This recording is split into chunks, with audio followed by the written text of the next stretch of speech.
Isn't that great? I don't even know where the phone's at. Well, oh well, I'm not going to worry about it then. First time I didn't have to worry about that other phone. Good question, where's that though? Alright, so our special guest will be Mike Malia tonight. Mike is an avid Yankees fan. He's also an extremely nice person. But he's on because he's an expert in just for who he is. Oh, why can't I find that button to push? There we go. There we go. So, there we go. Can everybody see me okay? Alright, who we got here? Is that... What's this one here? Hold on. I got somebody who said something here. Oh. Okay, that's not Mike. I'm waiting on him. I hope he remembers that I'm Central Time. So... Okay, tag friends. I'm going to tag... Where are you at, Mike? So... Let's see. Give me just a second, everybody. And we do keep to the timer. And that's because not everybody has a lot of time on their hands, and I get that. Alright. So we're going to go down with that. Okay, hey Dave, how you doing? Mike Whitlock, Jason Spencer, how you guys doing? Doug, how you doing? Alright, just give me a second. Like I said, we're gonna get started here in just about 2 to 3 minutes. Alright. Once Mike comes on. I hope Mike comes on. So everybody give me just a second. I gotta look for one more thing. Really?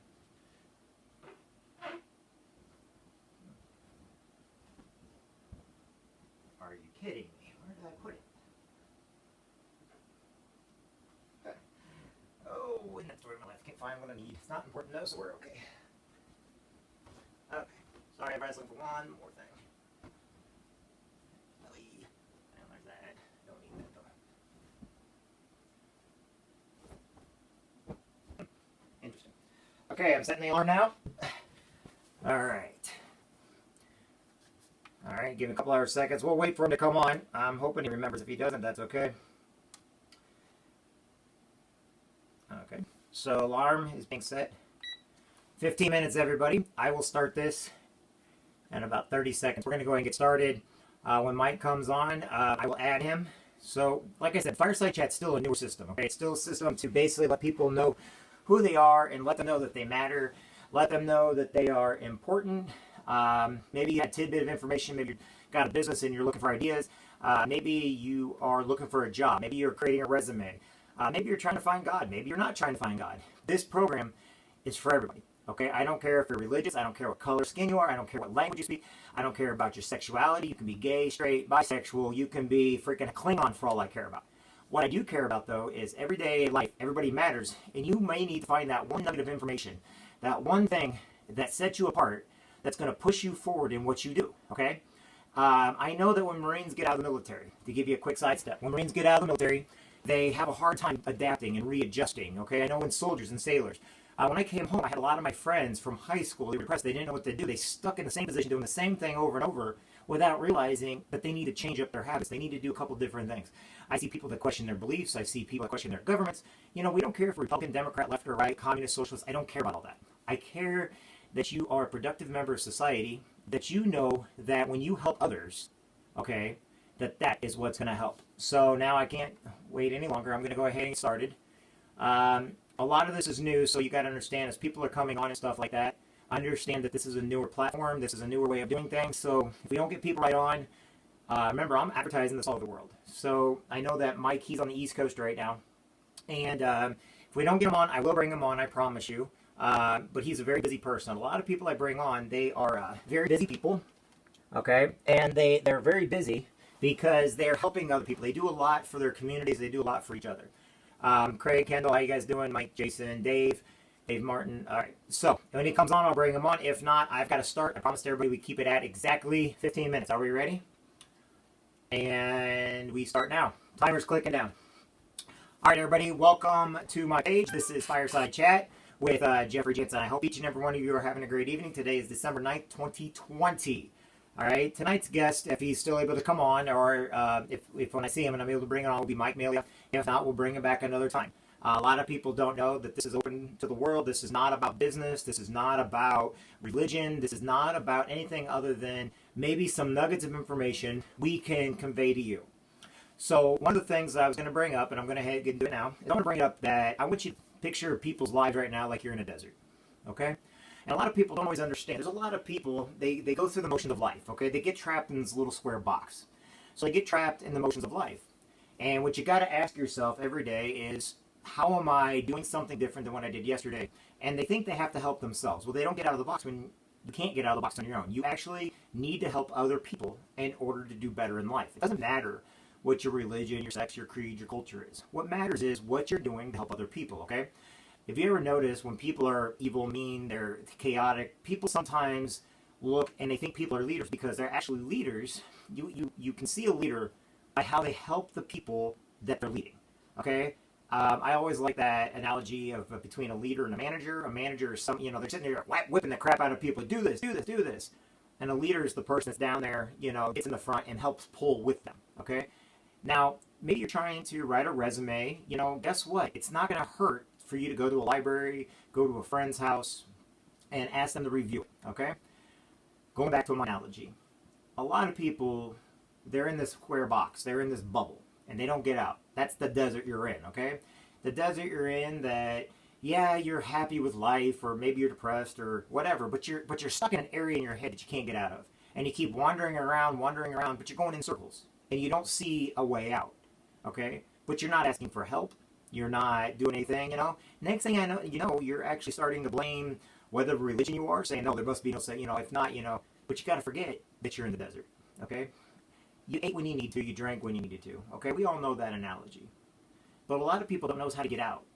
And the best way to get out is start opening up to others. The best way out is start asking for advice. Maybe you're going in, maybe you're a Marine or a soldier or a sailor, maybe you're just somebody out of high school.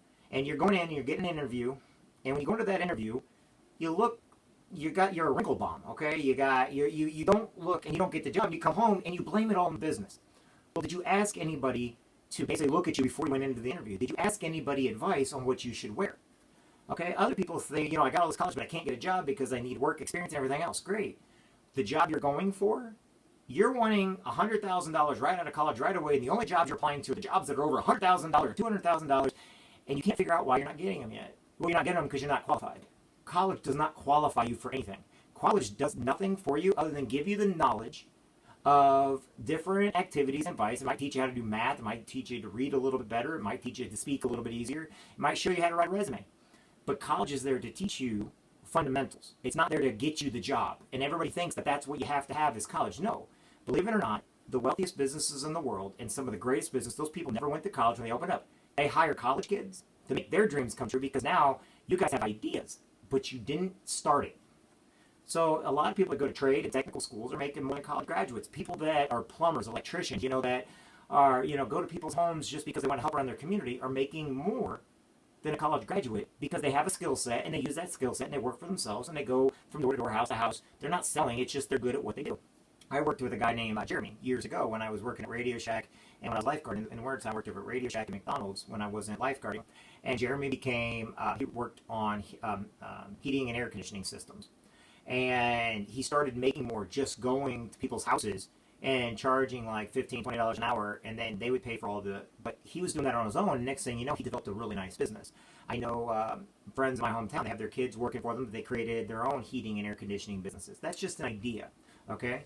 I know other people that are on the road today that are owner-operators of trucking companies, okay? They have one truck, but guess what? They're happier with their lives because they did it on their own, but what they did was they had to learn, the one thing they all have in common is they had to learn it themselves from scratch, from the bottom to the top. They didn't learn it in college. They didn't learn anywhere else other than when they got into the industry. They had to figure out what to do, and they did that. Now, maybe you're in that desert and you can't figure out a way because you're not asking anybody. You're not looking to get out. You tell everybody you want out, but you're not looking to get out. Maybe if you're at your job, how come you never once decided that you wanted to go for the next position? You're so complaining and you get in this rut to where it's everybody else's fault. But you never went for the next position. You never learned what it took. You never asked questions. A biggest thing in business, the biggest thing in depression is you must ask questions. The more you're talking to people, the more you become comfortable with asking questions. I was talking to a gentleman today that wanted to go in and he needed to get some stuff done at a couple businesses. And he goes, I got to have a pattern. But why? He goes, because I get frustrated. I get, well, the problem is you're so busy trying to learn some kind of spiel or speech that you forgot to be who you are. You forgot to tell them who you are. You forgot to ask them questions. And you forgot the basic thing is make their company important to you. See, we're so busy trying to get everybody to look at ourselves that the reason why we don't get out of this desert is because look at me, look at me, look at me. Instead of asking, how do I get out of here? What do I got to do next to do the next best thing? How many people do I have to help in order for them to pull me to the top? When people have depression and people are sick and tired of society and they're tired of people lying, cheating, and they don't do anything about it to help themselves. Take, for instance, the last political cycle. Doesn't matter what side you work on. How many people heard all the complaints, but they saw no action? How many people heard everybody's spiel, but they saw no action? They blamed everybody, but they did nothing about it. How many people, oh, I'm for this person, but they didn't go support that person, or I'm for that person, but they didn't go support them? You see, in life, we do better as teams. We do better when we're helping people. How many of you all took the time when you're at a grocery store to smile? I know we got masks on and everything else right now, and just be friendly to the simple cashier, the register person. How many of you all saw somebody in the parking lot pushing in cards and said, how are you doing today? Thanks for pushing a card. Or how many of y'all decided to hide behind your mask, run in and out, didn't want to interact with anybody, then come home like, man, everybody's mean. Well, you were the person that looked mean. And no one wanted to tell you. Nobody wanted to tell you that you are getting off what you're putting out. And if you can't be polite, you can't be kind, you can't be courteous, you can't reach down to somebody to help them up, that person is not going to do anything for you. There are people out there today that need you to reach down, pull them up. See, they're not in a desert. They're in hell. And in their minds, they think they're the reason that they're in hell. They think that all the problems, no matter how big or small, are their problem. And because of this, they have gone further and further from talking to people from, when they social distance, it was well before any virus. They social distance themselves long before anybody else. And the problem is nobody called them up to say, how you doing? Every day, some of you guys on here all the time hear me say, call your friends, call your family, call your loved ones, do whatever you can. Learn to forgive each other. Learn that, people are going to have disagreements, okay? I've seen some of the greatest relationships are for people that have two completely different personalities and different sides of the coin. And yes, they argue and bicker and everything else, but they love each other because you know what? They're not the same as each other. Sometimes what we get sick of the most is people that are the exact same of us that we don't have anything left to talk about. We don't have anything left to argue. We are human beings. We need that human interaction. If everybody agrees with us, we no longer have that human interaction with those people that agree with us. Why? What are you going to say to somebody that thinks the same way as you? Nothing. Conflict is actually a positive thing. So when you get in the desert, you need to ask for help to get out. Maybe you're going for a foreman position. Maybe you're on a paint line. Maybe try to ask to see if you can get on the docks. Maybe ask to see if you become a manager. If you're at McDonald's and you were put on the grill very first thing, maybe ask to go put on fries. Maybe go from fries to the deep fryers. Then from the deep fryers to maybe to the cashier, to the drive-through. Maybe then ask to see how you can do the janitorial stuff. Now, why do I say it like that? Is because when I was at McDonald's, okay, I'm one of these people, I'm not ever happy with just doing one thing or being okay with just flipping burgers or selling or lifeguarding. I have to do the next thing. And I became the Pied Piper, the play place where I worked with kids. I did, janitorial stuff. I cleaned the bathrooms. And then when I got to the Marine Corps, my drill instructor said, you know what, if you want to be successful in life, you better learn how to clean that toilet better than anybody else. Look at the worst thing you can do and become the best at it over everybody. If you want to be better than everybody else, if you want to do something that nobody else is doing, look for things that nobody else are doing that you get disgusted by or you would never see yourself doing, and go do it. Don't talk about it, but go do it. Teach your kids that, the reason why there's a lot of bullies, I'd never do something like, guess what? A lot of those people became bullies that thought they were going to get all those great jobs and everything else. They didn't get them. And in fact, now they are actually the ones being bullied, or they're the ones that are depressed and everything else. Because the ones they made fun of that were lower than life are the ones that learned the skills that they needed to get ahead. And the bullies, all they did was learn negativity. All they did was learn how rejection works. Kind of like the Mormons, the Seventh-day Advocates, your Jehovah's Witnesses, and stuff like that. What do they do? What do they learn? 3 minutes. What do they learn? They learn rejection by going in pairs. They learn by being told over and over to where else when you're rejected, it no longer matters. So, okay, so now you're going for a job. Well, didn't get that job. Okay, what do I got to do to improve the job? Don't just keep going back doing the same thing over and over. Figure out what you have to do differently. Look at your resumes. Read your resumes. If you're filling out an application, that's how you're expecting a job. Get rid of the dang application and turn in a resume. When you're taking in the resume, don't turn it in to somebody that's there and say, hey, I hope they call me. Turn it in to the manager. Look professional when you take that resume in. Okay? Maybe you're looking to get the word out to helping more people. Well, how are you helping more people if you're scared or conflicted against doing something that's in the social media world or that's on the news, okay?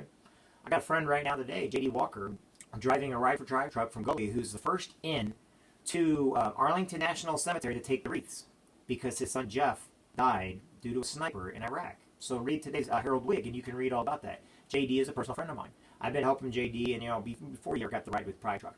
But JD is an outstanding person, probably one of the most loving guys. But he also knew that in order to get things done for his son or his son's name, it took his son dying. And by the way, he loves his son, so does his mom. They both love their son. But before, they never thought about thinking outside the box. But he found a purpose. His purpose was his son. And I'm going to lead this. You want to get out of the desert. Find a purpose. Use people to help them get out and help them get what they want and to help get what you want. Have a purpose. Be purpose-driven. I hate to say it, but one of the things that I had somebody tell me one day that if you want to get out of your situation, okay, everybody says, I don't want to do this, or I'm not going to do that, or I could never do that. Somebody got us thinking, and yes, I'm a Marine, so sometimes some of the things can be a little negative, but it's not. It actually makes a lot of sense. If somebody put a gun to your kid's head today, and you already saw them shoot everybody, in other words, you know for a fact they will pull that trigger, and you had to do something, and you only had a few minutes to do it, but you had to. In other words, you did not have a choice. Nothing about it is, you can get it done. It's just you had every excuse and everything in the world, but they took all those excuses away and said, you get it done or you lose everything. You get it done or I pull the trigger right now. There's no other thing. You have to get it done. How fast would you find a solution to the problem? How fast would you figure out who to call, or what would you say to anybody and everybody to get that problem sorted out? Because there's a gun at your kid's head, there's a gun at somebody you love's head, and they're going to kill them. It's gruesome, I know. But how many people didn't realize they mattered until the people that let them know every day they mattered were gone? Dr. Patrick McKinley, somebody that was always helping everybody at all times, years ago when he died of muscular dystrophy, it left a big hole in people's heart because guess what? They didn't think they mattered, but because every day he told them they mattered, then they realized that his positive attitude, his can-do attitude, but you have to do it by getting the skills and the mindset, actually benefited everybody. Know this. Each and every one of you matters.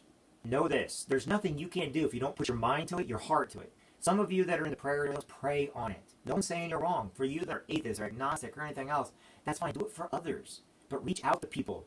We're put on earth in pairs. Okay? We are here to help each other. It may not be religious. It may not be anything else. Who cares about the color of somebody's skin or the language they speak? You want to know something? Some of my greatest friends are from other countries of this world. Okay? And we get by just fine. All right, everybody. That's our 15 minutes for Fireside tonight. I'm not sure what happened to Mike, but if he wants to do something later, we'll make a special with him. And I just want you all to know that you matter. Each and every one of you makes a difference. And I hope that you know that you are important. And what you say, think, or do does matter. It makes a difference in other people's lives. The only difference is you have to do it without ever knowing if it mattered. Why? Because you're not supposed to. If you don't see it happening, don't worry about it. It mattered. And I'm here to tell you that you matter. Thanks for watching us tonight. I hope you all have a great evening. If I get up with Mike later on, I'm sure because he's on the East Coast, he might be thinking that. But I tell you what, I will have him on here. He's probably one of the nicest guys you can imagine. Thanks for listening. Good night, everybody.